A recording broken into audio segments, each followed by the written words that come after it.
ऋषिकेश योग की राजधानी, हिमालय की गोद में बसा एक ऐसा शहर जहां गंगा सिर्फ एक नदी नहीं बल्कि एक जीवित माँ की तरह बहती है। यहाँ संत शांति की खोज में आते हैं, साहसी रोमांच की तलाश में और यात्री अपने भीतर उतरने के लिए। ऋषिकेश कोई सामान्य पर्यटन स्थल नहीं, ये एक ऐसी आध्यात्मिक यात्रा है जो आपको खुद से मिलवा देती है। हमारी यात्रा की शुरुआत होती है दो पवित्र झूलों से, लक्ष्मण झूला और राम झूला। ये झूले सिर्फ दो किनारों को नहीं बल्कि धर्म और दर्शन, विश्व और आत्मा को जोड़ते हैं।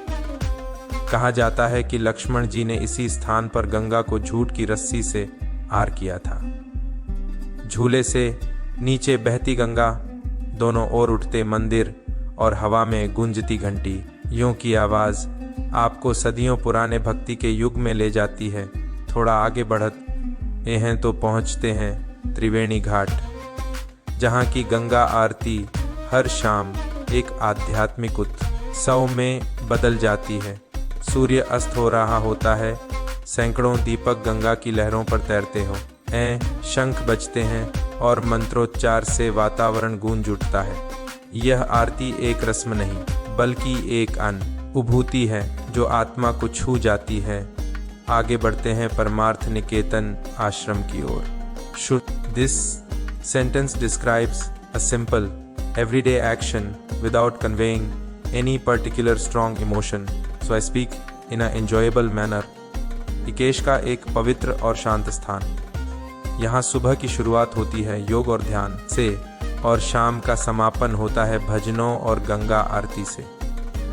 छोटे छोटे बालक जब आरती करते हैं, उनकी मासूम आवाज़ें जैसे ब्रह्मा की वाणी बन जाती हैं। यहाँ आत्मा को शांति मिलती है और मन सच्चे अर्थों में मुक्त हो जाता है। लेकिन ऋषिकेश सिर्फ साधना और शांति का शहर नहीं, यह रोमांच का भी केंद्र है। चलते हैं शिवपुरी, जहां रिवर राफ्टिंग का अनुभव आपकी धड़कनों को तेज कर देगा। तेज बहती गंगा की धार में नाव को संभालना, झरनों से टकराते हुए चिल्लाना, यह अनुभव आपको जिंदगी की हर ऊंचाई और गहराई का एहसास कराता है। अब चलते हैं एक पौराणिक स्थल की ओर, नीलकंठ महादेव मंदिर, जहां शिव जी ने समुद्र मंथन से निकला विष पिया था। घने जंगलों के बीच स्थित यह मंदिर आध्यात्मिक ऊर्जा से भरपूर है। यहाँ का वातावरण, पहाड़ियों की शांति और भक्तों की आस्था, सब मिलकर इसे एक जागृत स्थल बनाते हैं। इसके बाद रुख करते हैं बीटल्स आश्रम का, जहां कभी मशहूर ब्रिटिश बैंड द बीटल्स आत्मिक ज्ञान की खोज में आया था।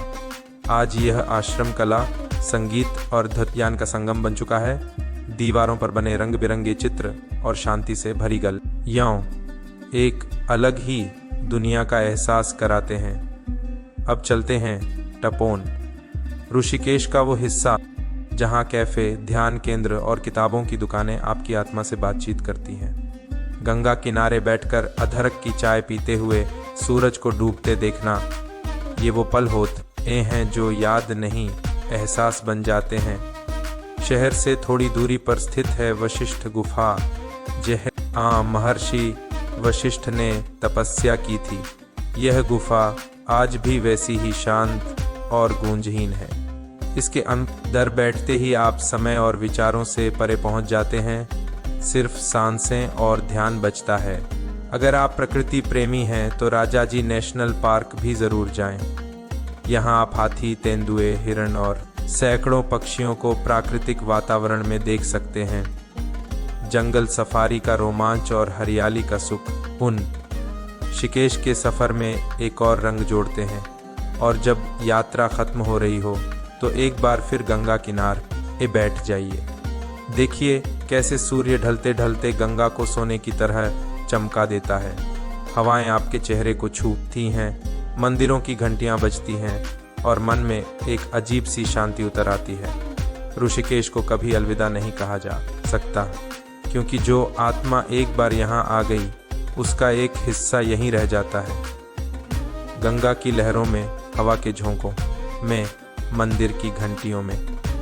अगर इस आध्यात्मिक और रोमांच से भरी यात्रा ने आपके दिल को छुआ हो तो एलिजियन जर्नीज को लाइक, शेयर और सब्सक्राइब करना न भूलें। बेल आइकॉन दबाएं ताकि हम फिर मिलें किसी नए रहस्यमयी और अद्भुत स्थल की यात्रा पर।